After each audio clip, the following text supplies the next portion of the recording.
ሰላም ውድ ተመልካቾች እንዴት ናችሁ? እንደምን አላችሁ? አሁን ወሳኝ የሆነ መረጃ ይዤላችሁ መጥቻለሁ። ይህ መረጃ ምንድነው?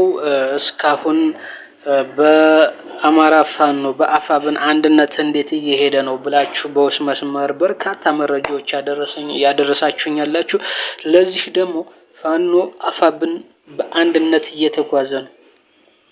አንድነቱ በአስተማማኝ ሁኔታ ይገኛል። ይህን አስተማማኝ ሁኔታ ወደ ኋላ መመለስ አይቻልም ነው።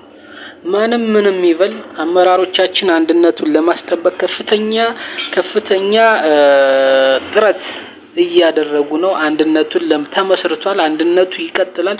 ግን ለዘላቂነት ደግሞ መሰራት ያለባቸው ስራዎች እየተሰሩ ነው። የተከዜ ዘብ ወልቃይትን ጉዳይ ይዟል። ፋኖም ደግሞ 4 ኪሎን እያለ ትግል እየተካሄደ ነው። ስለዚህ ሁለቱም የተከዜ ዘብና ፋኖ እርስ በርስ መሻኮት የለባቸውም። አሁን በፋኖ ዘንድ ሽኩቻ የለም። ነገር ግን አንዳንድ የተከዜ ዘብ አመራሮች በጣም ፋኖን ይተናኮሉታል፣ ፋኖን ፕሮቮክ ያደርጉታል። ስለዚህ ይህ ነገር በጣም መቅረት ያለበት ነው።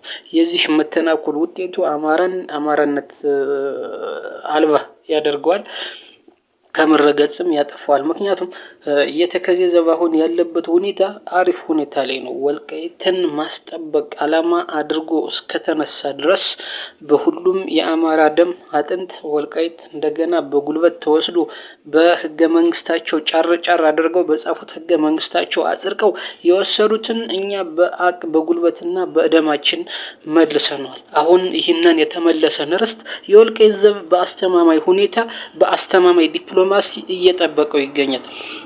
ስለዚህ ይህን ማክበር አለብን። ይህን ለዚህ ክሬዲት መስጠት አለብን። ክሬዲት ማድረግ አለብን። በዚህ ተመሳሳይ ደግሞ በደማችን የመለስነውን ስንት መስዋዕት የተከፈለበትን ለአንድ ክልል ብዬ ህገ መንግስት አልቀይርም ያለው አብይ አህመድ ደግሞ 4 ኪሎ ላይ ተቀምጦ እንደ ካርታ በፈለገው ቀን አማራን መከፋፈያ እየተጠቀመበት ነው።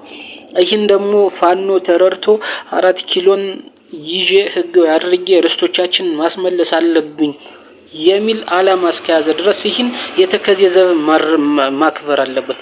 ፋኖ በተከዜ ዘብ በሚሰራው እስካሁን ምንም አይነት ጣልቃ ገብነት አላደረገም። የተከዜ ዘብም ደግሞ በፋኖ አላማ ጣልቃ መግባት የለበትም። ስለዚህ በዚህ ተቻችሎ አማራን አስከብሮ ለሚቀጥለው ትውልድ የሚሆን ማንነት አማራዊ ማንነትን አንጸን ማስቀጠል አለብን። ለዚህም ደግሞ እርስ በርስ መሻኮት የለብንም ነው።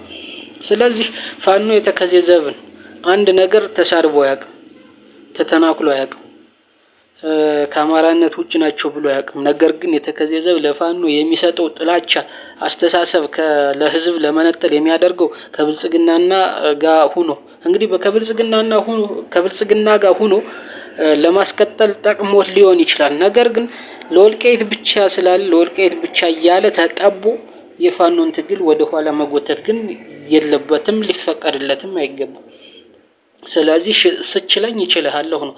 ለዚህ ምላሻቸው በተደጋጋሚ ፋኖ ምላሽ ሰጥቷል። ፋኖ የመተናኮል ምላሽ ሰጥቶ ያቅም፣ ከተከዜ ዘብ ግን ስድብም ጨምሮ ሰጥቶ ያቀል። ለዚህ ደግሞ ተደጋጋሚ መልስ ከፋኖም በመግለጫ ተሰጥቷል። ስለዚህ ለዚህ ደግሞ ማክበር አለባቸው። ፋኖ አንድም ቀን አልተሳደበም፣ መግለጫ ነው፣ አትስደቡን ነው። አላማችን ቢለያይም አንድ ነው የፋኖ አስተሳሰብ። ይሄን የማክበር ግዴታ አለበት የተከዜ ዘብ።